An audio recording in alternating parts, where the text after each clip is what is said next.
Bowling की है नसीम शाह ने, लेकिन थोड़ा सा बैड लक उनका रहा कि उन्हें विकेट नहीं मिली। जी हाँ, बिल्कुल। और गफ़ार भाई, अगर हम देखें रोहित शर्मा के जो चेहरे के तासुरात हैं, उसमें भी कुछ तब्दीली आई है, कुछ मुस्कुराहट आई है, उनको मौका मिला है इस पूरी इनिंग में। जिस तरह आज शुरू में 4 विकेटें गिरी थी, उसके बाद बहुत ज़्यादा मायूसी थी डग आउट में हिंदुस्तान के, लेकिन आगे चलकर ईशान किशन और उसके साथ-साथ हार्दिक पांड्या की जो पार्टनरशिप थी, उसने बहुत अहम किरदार अदा किया। यहाँ पर एक और अच्छी गेंद ऑफ स्टंप पर ये बॉल किया शाहिन शाह अफरीदी ने, और इस गेंद को छेड़ने की कोशिश की थी। खुशकिस्मत रहे यहाँ पर बल्लेबाज की गेंद बल्ले से दूर रही और गेंद पहुंचा सीधा विकेटकीपर मोहम्मद रिजवान के ग्लव्स में। तो इस वक्त अगर हम यहाँ पर रीप्ले में ये बॉल दोबारा से देखें, ये बॉल पड़ने के बाद मामूली सा बाहर की जानिब निकला था और गेंद सीधा पहुंचा विकेटकीपर के ग्लव्स में। मोहम्मद रिजवान जो कि विकेटों के अकब में मौजूद है, और ये अल्ट्रा एज में यहाँ पर अगर हम देखें तो अल्ट्रा एज में भी ये चीज़ साबित हो रही है कि बॉल बल्ले के करीब तो था लेकिन बल्ले से टकराया नहीं है, तो इस तरह बचत हो गई है। लेकिन शाहीन अफरीदी एक बार फिर आए, इस बार आउट हो जाएंगे, बल्ले का किनारा लगा और शाहीन अफरीदी यहाँ पर इस इनिंग में चौथी विकेट यहाँ पर दोस्तों हासिल करने में कामयाब हुए। पिछला गेंद जो कि बल्ले से दूर था, लेकिन ओवर का आखिरी बॉल बल्ले के करीब आया और बल्ले का किनारा लेने के बाद गेंद सीधा विकेटकीपर मोहम्मद रिजवान के दस्तानों में महफूज हुआ।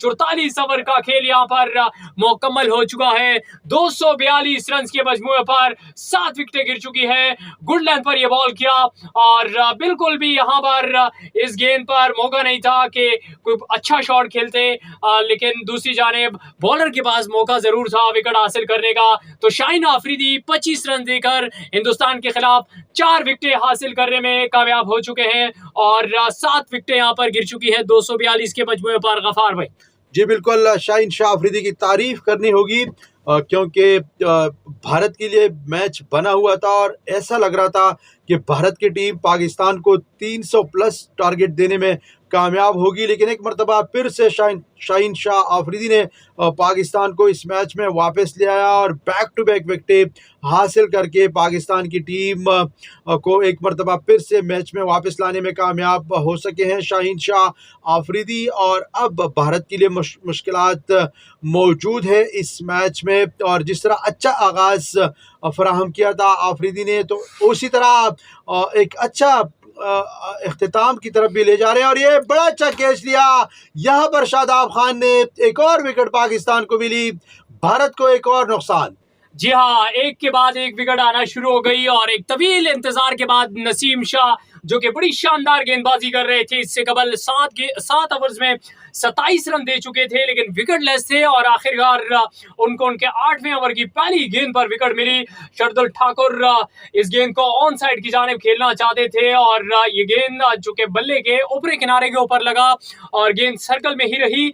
नीचे गेंद के थे शादाब खान आज बॉलिंग में तो कमाल नहीं कर सके, लेकिन दूसरी जानिब फील्डिंग में उन्होंने साबित किया कि वाकई वो इस वक्त पाकिस्तान के टॉप के फील्डर हैं, सबसे बेहतरीन फील्डर हैं। डाइव लगाकर इस गेंद को अपने हाथों में महफूज किया।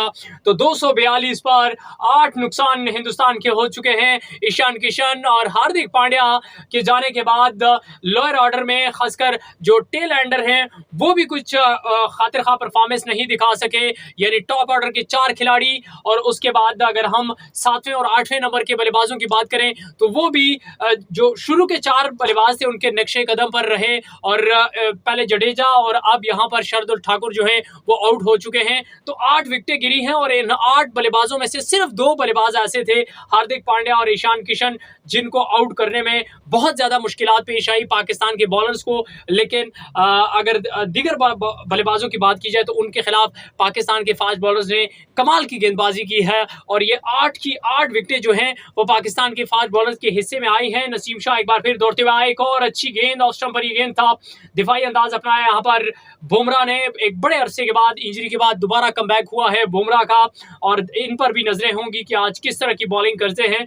ये वो बॉल था जिस पर विकेट मिली थी, ऑन साइड की जानिब चले गए थे बल्लेबाज, लेकिन गेंद बल्ले का किनारा लेने के बाद हवा में रही और उसके बाद गेंद आई ऑफ साइड की जानिब शादाब के हाथों में।